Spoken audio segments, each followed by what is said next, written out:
ارحم الوالدين. اسمع واش قال بالماضي، اسمع واش قال بالماضي باش تعرف بلي كان عندنا اونترينر يخاف على ليكيب ناسيونال ويخاف على البلاد. اسمع واش قال. اسمع. جابوا excusez-moi خوا excusez-moi جابوا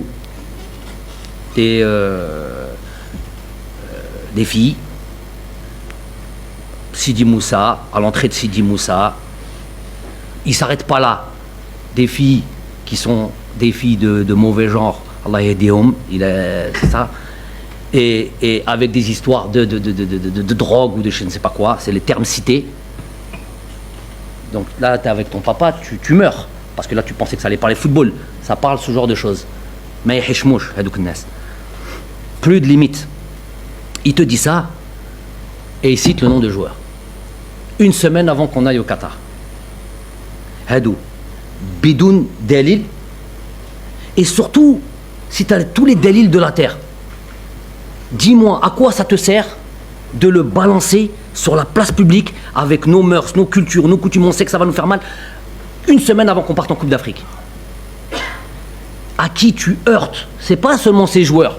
Tu sais que tu envoies une bombe atomique dans le groupe. Parce que les joueurs, c'est moi qui les ai récupérés. Et je les ai récupérés dans un état, vous pouvez imaginer. Mais pas que ces joueurs, leur famille. Parce que tu balances les noms normaux comme ça, le nom de leur père. Bidoun Dalil. Et après, ils sont censés aller en Algérie, en compétition, bien mrakkez ala khedemto, bien concentré, avec beaucoup de dynamisme, d'euphorie, de trucs et tout ça, normal, et se battre comme ça, comme un diable, comme ils l'ont fait. Vous vous rendez compte? Et cette même personne, elle va en Algérie, elle pleure, elle va en Égypte, elle pleure, elle dit Ana ma nhabch Djazair, ma nhabch Djazair. Bien sûr, ma nhabch Djazair. Il y a pas, pour moi, il n'y a pas d'amour. Il n'y a que des preuves d'amour. C'est une preuve de ton amour, ça, d'envoyer cette bombe-là, même si tu l'avais. Mon frère, je vais vous donner une petite truc. Je vous ai dit que c'était la récréation, hein, les gars. Ceux qui est là, GN, il dit donc, mon frère, le 20 juillet 2019, il se trouve qu'il était à Mostaganem. Il se dit, dans l'euphorie, il se dit, allez, engrainé un petit peu par la famille, on va trouver Jamel.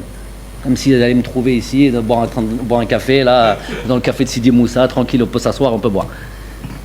On est arrivé, il s'avère qu'on a eu la journée qu'on a eue à Alger, en arrivant le 20 juillet. Donc, ni il pouvait me voir à Alger, on était dans un bus, perché dans un bus pendant 7 heures, ni il pouvait me voir après, ni il pouvait me voir à Sidi Moussa. Mais il a tenté, il est venu à Sidi Moussa. 800 millions de barrages. Bon, mais c'est pas le genre à dire je suis telle personne ou je suis telle personne. Bon, il est obligé quand même un peu parce qu'il y a des barrages. Je vais voir mon frère, ils l'ont dit, il n'y a pas de frère aujourd'hui. Donc, Oulil Mesranem, c'est 4h30 de route. Je lui tire mon chapeau avec ce soldat, le truc et tout. Il a fait son boulot, il a fait son truc, peut-être un peu d'excès de zèle, parce que quand je suis rentré à Sidi Moussa, j'ai vu 800 millions de personnes à l'intérieur. Donc c'est pas grave, mais ce que je veux dire par là, c'est que mon propre frère, le lendemain du truc, il ne peut pas venir. Les filles de ce genre qui sont venues, elles peuvent arriver là-bas, peuvent s'approcher. Wallah, tu ne peux pas t'approcher de Sidi Moussa. Il y a 8 barrages, ils t'arrêtent là. Bon, bref.